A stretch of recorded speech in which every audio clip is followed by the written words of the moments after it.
आज मैं माल्टीटोप के बारे में बताने जा रहा हूँ, जिसका मतलब होता है matrix assisted laser desorption ionisation time of flight mass spectrometry.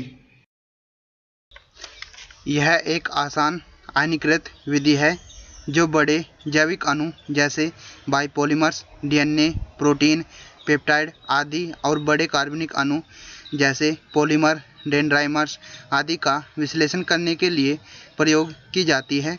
आयनीकरण लेजर बीम मुख्य रूप से हाइड्रोजन लेजर के द्वारा होता है।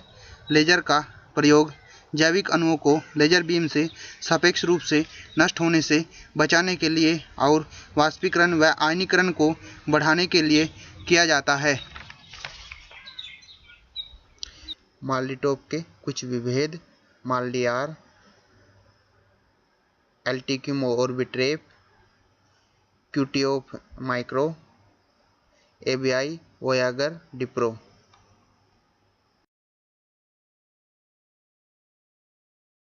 मास स्पेक्ट्रोमीटर के भाग। मास स्पेक्ट्रोमीटर के कुछ भाग जैसे सैंपल और matrix, dried on multiplate, sample inlet, ion source.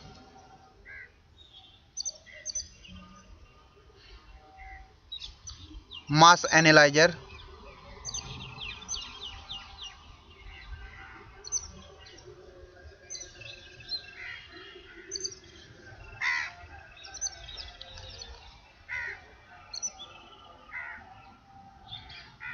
Ion detector और डिजिटाइजर तथा डाटा सिस्टम होते हैं। सबसे पहले सैंपल को वाष्पीकृत और आयनीकृत करते हैं। उसके बाद मास एनालाइजर द्वारा आयन की प्रोटीन को भारित करते हैं और आयन डिटेक्टर के द्वारा इसे निर्धारित करते हैं और डाटा सिस्टम व डिजिटाइजर के द्वारा इसे एक ग्राफ के रूप में प्रदर्शित करते हैं। माल्टीटोप के मुख्य रूप से 6 भाग होते हैं: laser, focusing lens, sample slide, a mix accelerated ions, ion detector और डाटा सिस्टम।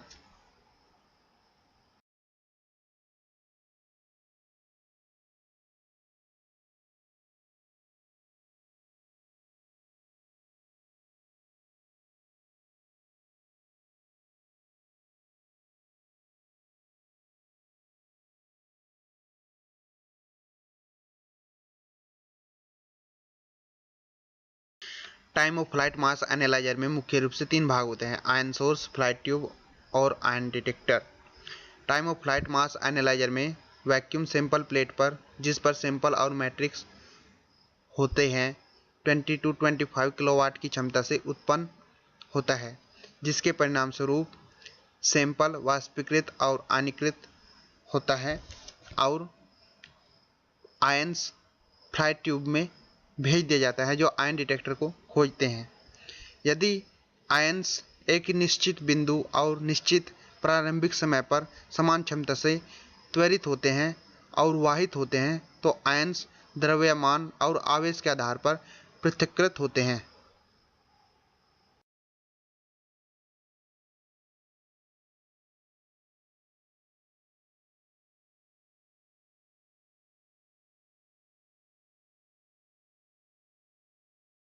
हल्के आयन फ्लाइट ट्यूब में पहले प्रवेश करते हैं और भारी आयनों से पहले डिटेक्टर की तरफ वाहित होते हैं।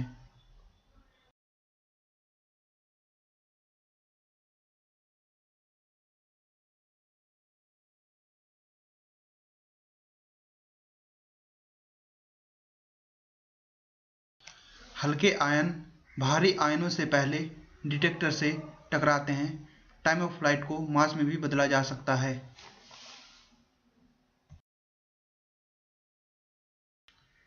डिटेक्टर के रिसेप्टर की पृथक करने की क्षमता 1000 वोल्ट होती है, जिसके परिणामस्वरूप आयन एक दूसरे से एक फेज से दूसरे फेज में बंधते हैं और यह सिग्नल 1000 बार बढ़ता है। High current detector schematic linear mode. High current detector जो रेखीय रूप में प्रयोग किया जाता है के 5 भाग होते हैं: micro channel plate, fast scintillator, lens, photo multiplier tube और ion flight tube. Ion flight tube से माइक्रो चैनल प्लेट में और फिर फास्ट सिंटिलेटर में जाता है और उत्पादक का आकार फोटो मल्टीप्लायर ट्यूब में लेंस की तरफ बढ़ाया जाता है, जो प्रारंभिक उत्पादक के रूप में फोटो मल्टीप्लायर ट्यूब में ही रहता है और डिजिटाइजर को सिग्नल। Sample preparation. माल्टीटॉप प्रक्रिया में सैंपल प्रिपरेशन एक मुख्य स्टेप है। इसके लिए सैंपल 2D पेज द्वारा तैयार किया जाता है।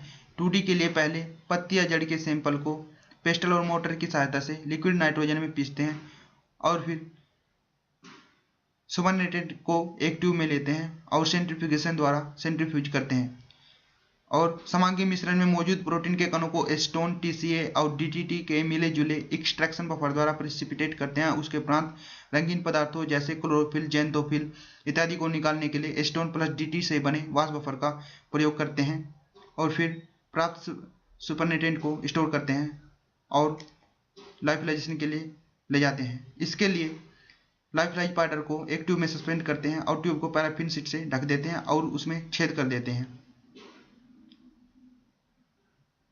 और उसे ट्यूब को स्टोर कर देते हैं। अब ट्यूब को लाइफलाइजेशन के लिए लाइफलाइजर में रखते हैं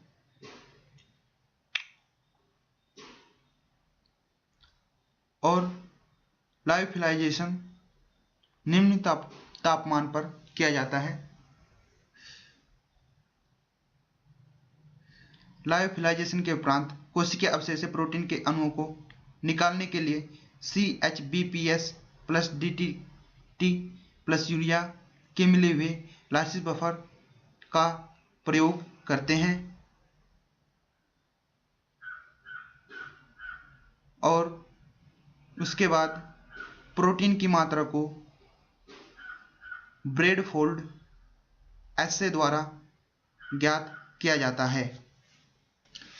फर्स्ट डायमेंशन में कुछ स्टेप जैसे selection of gel percentage, selection of gel thickness, preparation of gel solution, equilibration of the strip आदि किए जाते हैं।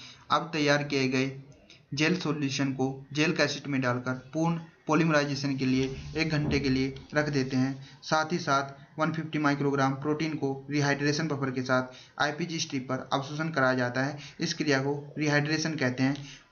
उसके बाद IPG स्ट्रिप पर सोखे हुए प्रोटीन के कणों को उनके आवेश के आधार पर IPG स्ट्रिप पर पृथक किया जाता है। इस क्रिया को आइसोइलेक्ट्रिक फोकसिंग कहते हैं।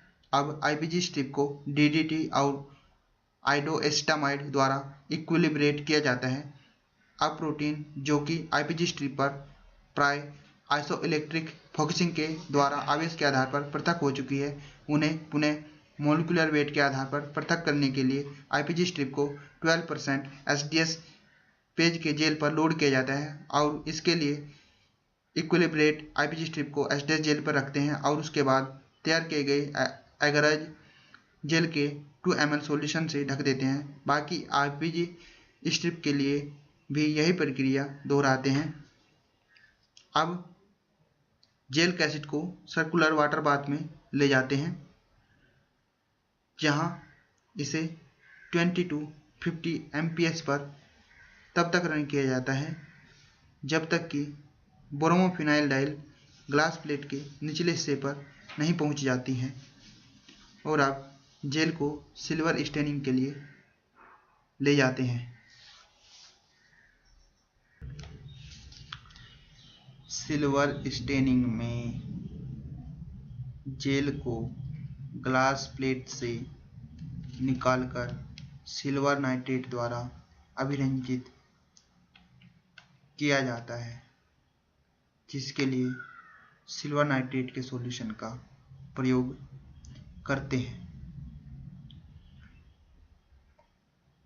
फिर प्रोटीन के कण जो कि प्राय आइसोइलेक्ट्रिक फोकसिंग और एसडीएस पेज द्वारा अपने आवेश और द्रव्यमान के आधार पर पृथक हो चुके हैं, एक आवश्यक मात्रा में, जो कि एक विशिष्ट प्रोटीन की मात्रा होती है, के आधार पर सिल्वर नाइट्रेट को अवशोषित करते हैं, जिसे पुनः सोडियम कार्बोनेट द्वारा विकसित करने के उपरांत प्रोटीन को धब्बे के रूप में देखा जा सकता है। जेल जब तक एक कॉन्ट्रास्ट अवस्था में डेवलप हो जाता है तो उसे ग्लाइसिन के द्वारा जेल के फिर से होने वाले विकास को रोका जाता है। जेल विश्लेषण के उपरांत सुनिश्चित किए हुए धब्बों को जेल से काटकर उसमें से प्रोटीन निकाला जाता है और फिर ट्रिप्सिन एंजाइम द्वारा डाइजेस्ट किया जाता है। उसके उपरांत डाइजेस्ट किए हुए प्रोटीन को मैट्रिक्स पर अवशोषित किया जाता है।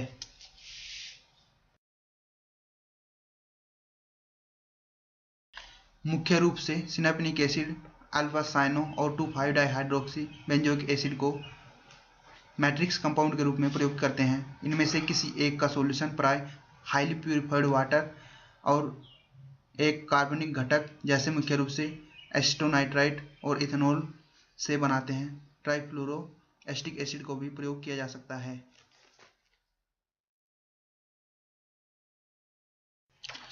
मार्ली-टॉप प्रक्रिया में 2 फेज होते हैं। पहले फेज में प्रोटीन के सैंपल को मैट्रिक्स लेजर के ऊपर रखते हैं और इसे वाष्पीकृत करने के उपरांत सैंपल के अणुओं को वैक्यूम में भेजते हैं।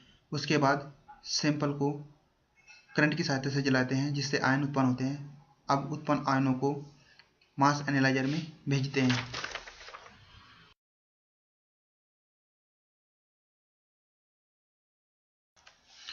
दूसरा phase time of flight mass spectrometry phase होता है।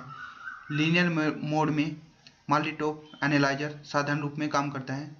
यह एक आयन को एक स्थान से दूसरे स्थान तक जाने में लगे समय को मापता है।